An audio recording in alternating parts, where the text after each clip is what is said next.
voilà deux images, hein, une image d'Abidjan en 1960 et une image d'Abidjan en 2016. Ce qu'il faut noter sur cette image, c'est qu'à l'époque, en 1960, la Côte d'Ivoire avait une vraie vision du développement et de la direction dans laquelle elle voulait aller, avec ses ports boués, je ne sais pas si tout le monde a reconnu, mais force est de constater que 50 ans plus tard, 2016, voilà en fait quel est le résultat de cette vision, tout simplement parce qu'elle n'a pas été appréhendée, elle n'a pas continué d'être entretenue. Et ceci pour nous amener à une époque post-crise, disons en 2011-2012, où en tant qu'architecte, avec mon associé Guillaume Kofi, nous étions vraiment très boostés par ce nouvel élan de la Côte d'Ivoire. Nous nous sommes dit, ah, c'est vraiment l'époque où on va pouvoir faire comme avant, avoir ce développement à nouveau, où la Côte d'Ivoire va avoir un développement du logement et de l'architecture structuré. Sauf que nous n'avions pas compté avec le fait que le temps politique est différent du temps du privé, et que là où le politique en fait regarde macro, va regarder par exemple plan directeur, nous étions plutôt dans l'urgence du micro, dans l'urgence de pouvoir apporter des solutions qui nous permettent d'avoir non pas deux logements, mais du logement pour 10 000, 15 000, voire 50 000 personnes. Et cette situation, cette divergence de vision, en fait, nous a amené quelque part une forme de frustration. Et nous nous sommes dit, il est peut-être temps de retourner à ce que nous savons faire réellement, c'est-à-dire l'architecture. Et ce que beaucoup de gens ne savent pas, beaucoup de gens pensent que l'architecture, c'est dessiner de jolis bâtiments, mais pour nous, l'architecture, c'est pouvoir anticiper sur un certain nombre de questions de société qui se posent. Donc, par exemple, quand nous travaillons, nous sommes des concepteurs, et pour concevoir, il faut que nous fassions appel à un certain nombre de principes, à un certain nombre de compétences. Nous sommes administrateurs, artistes, conseillers familiales, contrôleurs des dépenses, coordinateurs, professeurs, documentalistes, paysagistes, grands patrons, sociologues et accessoirement orateurs publics. Donc, c'est cette dynamique en fait qui nous a fait remarquer qu'en fait la conception, la même logique de conception qui nous permettait de réaliser une maison, c'est cette même logique de conception qu'il fallait mettre en œuvre pour réaliser un écosystème, réaliser l'écosystème qui allait nous permettre finalement d'exprimer notre réelle vision. Et c'est comme ça que nous sommes devenus architectes-développeurs. Et pour nous, architectes-développeurs, c'était véritablement l'opportunité de contrôler la vision depuis l'idée jusqu'au produit fini. Et justement, dans ce processus, acquérir une véritable indépendance et ne pas être nécessairement lié à des financements ou à une volonté politique. Et c'est comme ça que en 2012, nous avons initié notre première opération qui s'appelle les résidences chocolat. Pour nous, il était important dans cette opération de pouvoir promouvoir des visions de ce que c'est que habiter autrement. Évidemment, c'est un premier projet, un premier projet résidence de luxe avec 32 logements, 14 maisons et 18 appartements qui nous a permis de pouvoir entamer cette réflexion sur l'habiter autrement. Mais pour nous, habiter autrement, qu'est-ce que ça veut dire concrètement? Habiter autrement, c'est habiter ensemble pour pouvoir préserver l'intimité de chacun. C'est habiter groupé pour ne pas gaspiller l'espace. Habiter contemporain pour être bien dans son époque. Habiter en collectif pour partager nos cultures. Habiter personnalisé pour s'adapter à la vie qui change.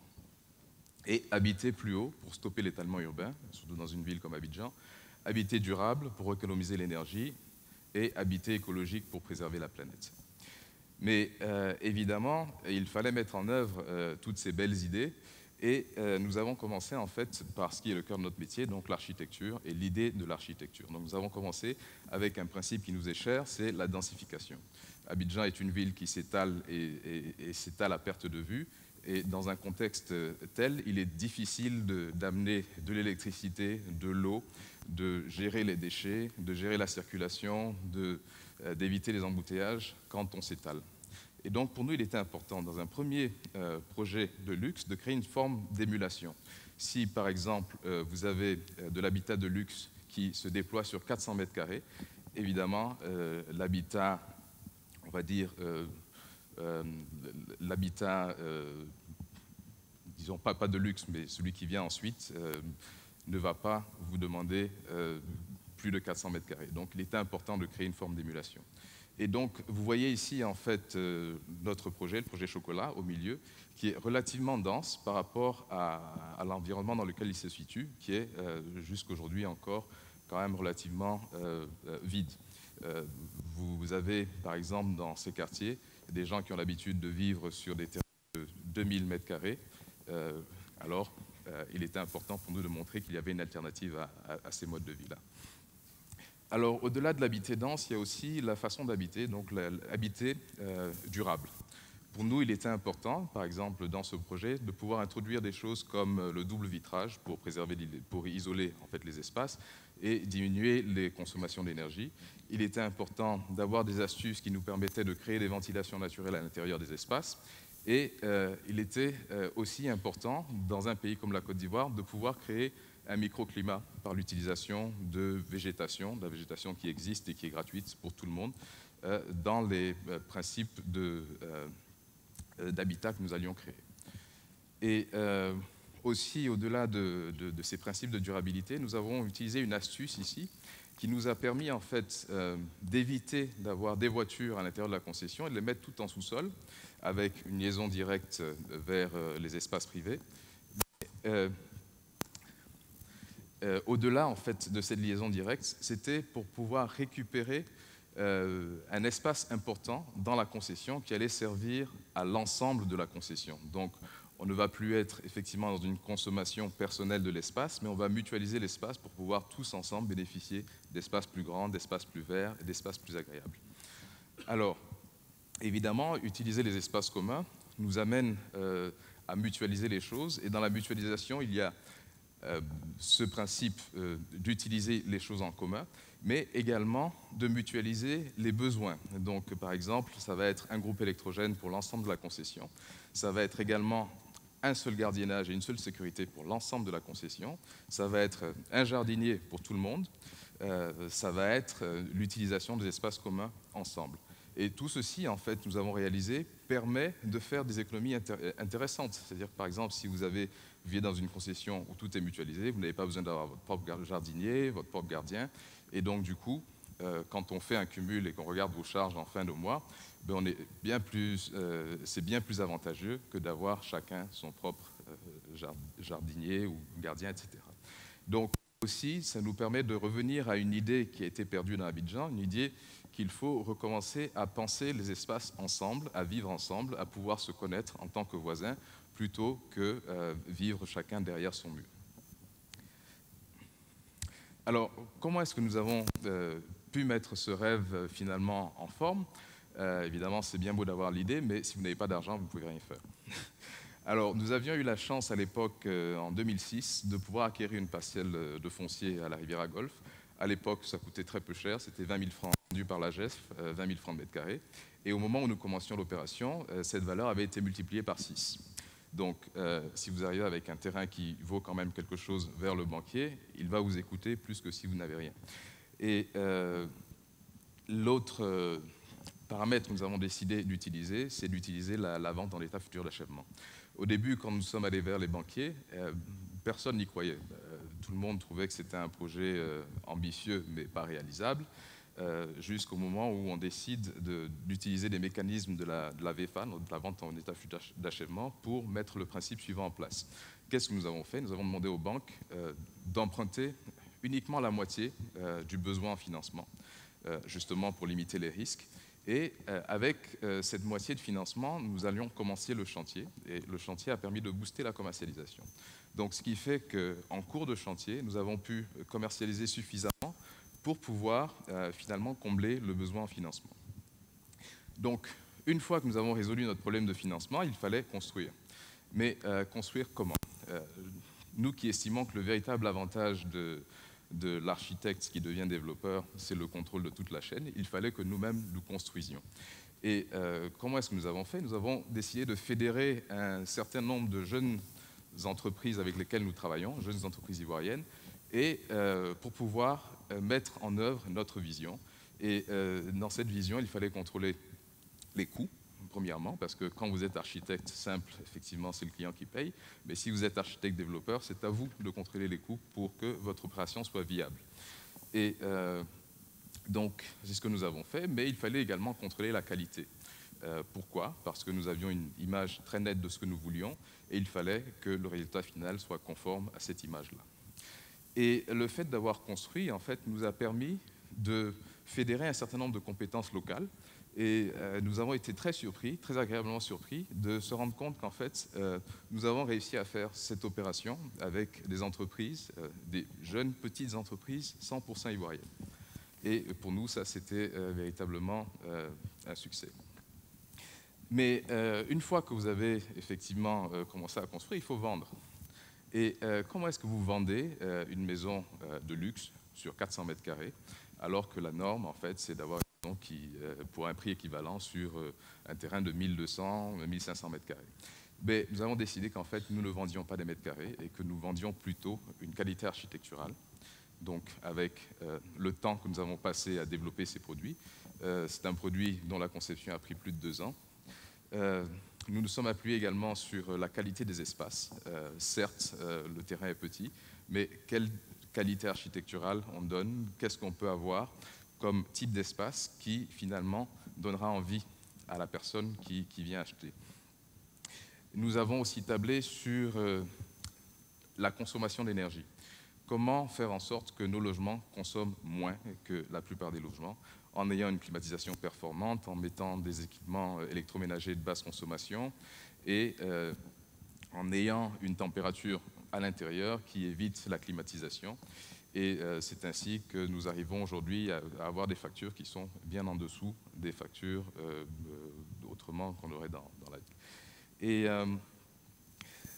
on a eu ce compliment d'un de nos clients qui nous disait « mais votre opération, finalement, c'est le droit à la paresse, parce qu'on peut finalement payer nos charges à la fin du mois et pouvoir bénéficier en fait de toutes ces commodités.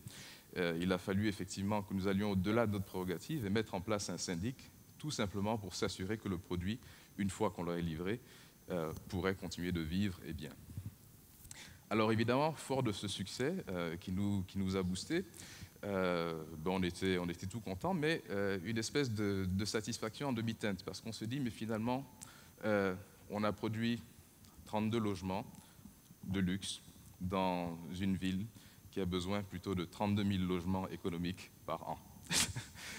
Et donc, pour nous, le challenge devait continuer. Et nous nous sommes dit que la démarche que nous avions entamée devrait pouvoir non seulement être contagieuse, c'est-à-dire pouvoir se transmettre éventuellement à d'autres architectes, mais également il fallait qu'on apprenne à travailler sur des espaces plus grands. Évidemment, ça va dans une certaine logique. Si vous avez fait 32 logements, après vous pouvez passer à une centaine de logements, après 100 logements, vous pouvez peut-être passer à 1000 logements avant d'avoir à pouvoir produire 5000, 10 000. Donc il y a une certaine logique de progression. Et donc notre prochain projet, qui s'appelle Abata Village, est un projet où nous avons voulu tester, au-delà des expérimentations que nous avons faites avec Chocolat, d'autres principes, comme principe de mixité sociale. Donc on va avoir sur ce développement différentes typologies d'appartements et différentes typologies de maisons qui permettront en fait à différentes couches sociales de la société ivoirienne de cohabiter et d'avoir en commun leur espace extérieur, de sorte à ce que les uns et les autres s'habituent à pouvoir partager l'espace résiduel, l'espace extérieur, plutôt que de s'enfermer chez soi et d'avoir une conception relativement fermée des choses. Et au-delà de cette mixité sociale, nous avons aussi voulu une mixité fonctionnelle. Donc ça veut dire qu'on va avoir non seulement des maisons, des appartements, mais nous allons également introduire du tertiaire, nous allons introduire du commerce, nous allons introduire des bureaux, de sorte à ce que l'Abidjanais puisse commencer à envisager sa vie différemment. Qu'il ne soit pas dans un mouvement pendulaire, quitter Abata pour aller au plateau, mais qu'on puisse éventuellement travailler à proximité du lieu où on habite. Et tout ça, bien sûr, dans un environnement qui devra continuer d'être harmonieux. Nous allons tester, bien sûr, avec l'échelle, avec 180 logements, on peut tester ce qu'on appelle la mobilité douce, c'est-à-dire continuer à faire disparaître les véhicules, comme nous l'avons fait dans l'autre projet, et promouvoir plutôt le déplacement à pied, le déplacement à vélo. donc parce que nous croyons à ces valeurs et nous pensons que effectivement l'Abidjan de demain devra pouvoir incarner ces valeurs-là. Et nous avons même l'ambition de pouvoir, justement avec, avec un tel quartier, pouvoir introduire ce qu'on appelle le tri sélectif et donc se familiariser petit à petit à trier nos ordures et éventuellement, pourquoi pas, à utiliser les ordures organiques pour pouvoir faire ce qu'on appelle du compost, etc.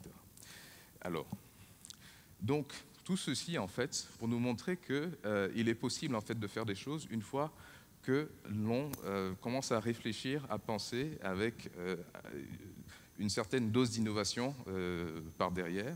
Et pour nous qui sommes architectes, il a toujours été important, la conception est toujours ce qui a guidé nos actions. Et je pense que nous pouvons faire ce que nous voulons dans la vie à partir du moment où nous avons une démarche de conception, où nous réfléchissons à un certain nombre de choses, surtout dans des environnements comme les nôtres où parfois il semble difficile de contrôler en fait ce qui se passe aux alentours de nous, de contrôler par exemple notre possibilité d'accès au crédit, de contrôler nos espaces, nos environnements, de contrôler la qualité de ces espaces.